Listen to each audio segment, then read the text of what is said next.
اذهبوا فأنتم الطلقاء، روحوا تظاهروا وقوسوا على شبابنا واقتلوا الأمن العام وزعزعوا المنطقة فأنتم الطلقاء. تم الإفراج اليوم عن عشرات من المعتقلين الذي لم تتلطخ أيديهم في الدماء. تلطخ يديك بالدماء؟ لا والله أما تلطخي. شوف يدي في دم شيء فحسيهم فحص كورونا. شو حالي؟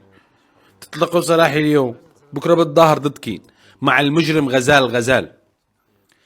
قبل ما نبلش الحلقة تابع الصفحة وشارك الفيديو ضروري على أوسع نطاق، لأنه حجم المشاهد كبير والمتابعة على الصفحة قليل.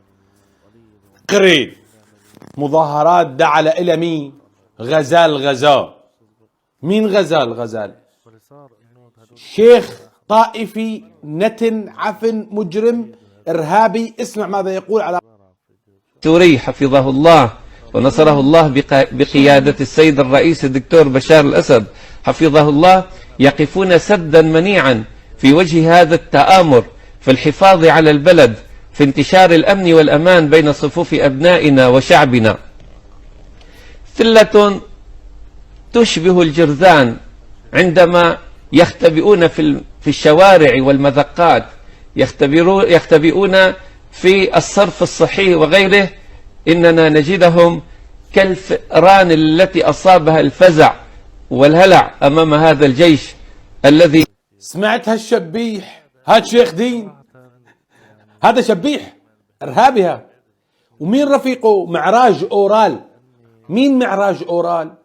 هذا علوي سوري، لا تركي.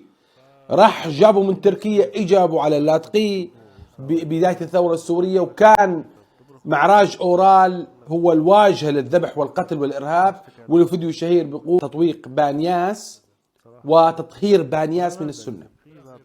هذا تاريخ لا غزال ومعراج أورال.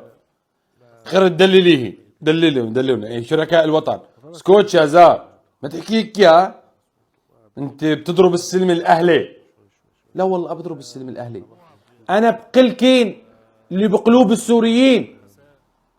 أنا بحكي لكن ماذا يقول السوريون في بيوتهم، بالمحلات وبالطرقات وبالشوارع وبالسرافيس وبكل مكان. انتوا بتدللون، انتوا بتذبحوا أبنائنا. بهالدلال الأمن العام عم ينقتل بسببكم. اطلاق سراح فادي صقر إلى الآن هو طعن في ظهر الثورة السورية. اطلاق سراح عشرات المجرمين والإرهابيين طعن في ظهر السوريين كلهم اللي قتلوا على مدار ال 14 عام. حطينا لكم صورهم بالاسم والصور، هو شاري سلاح وما ظل غير انه يعني نجيب لك اللي قتلهم. تم اطلاق سراحهم. قرد ما تلطخ ايديهم بالدماء. تلطخي؟ لا والله ما تلطخي. شو بتلطخي شيء؟ يعني لأيمتى هالدلال؟ احنا بنسأل كل السوريين، بيسألوا معي لأيمتى هالدلال؟ العدل أساس الملك. العدل أساس الملك. يعني ما بصير، لا يصح. نحن ليس دولة ثأر. شو دخل الثأر بموضوع هذا؟ احنا بدنا عدالة انتقالية مش انتقائية. عدالة انتقالية يعني عدل. يعني ما بصيرش تحط عندي بالحارة أمجد يوسف، ما بزبطش ولا بدولة بالعالم، لا في فنلندا ولا بإسبانيا ولا بالهند ولا بالسعودية ولا بدولة تجيب مجرم إرهابي تحطه عندي. هذول قوسوا على الأمن العام اليوم، واللي ضربوا هذا الشاب اللي رفع لا إله إلا الله، واللي ضربوا المتظاهرين، هذول النساء صبايا العطاء اللي عم جعر نأسع. لا يصح ولا ما بزبط ولا بأي دين ولا بأي شرع ولا بأي قانون يكونوا شركاء وطن. هذول أعداء الوطن، هذول سم زعاف في الوطن، هذول خونة الوطن. يعني واحد كان يخدم فرع فلسطين تحط لي اياه بحي بتقول روح اسكن مع العالم؟ هذا متعود على القتل، على الإجرام، على الذبح، على التعذيب، على السلخ، متعود جوع الناس ويشوف الناس حشرات وهو ربهم الأعلى. ما بعرف كيف. واحد كان على الحاجز، واحد كان يقصف على المدفعية. اذهبوا فأنتم الطلقاء، اذهبوا فأنتم الطلقاء. من رمى براميلا أو رمى على المدنيين مدفعيا أو ضرب بغاز سارين فاذهب أنت. كيف إذا يعني أنت بتسامح على كيفك من كيسك يعني؟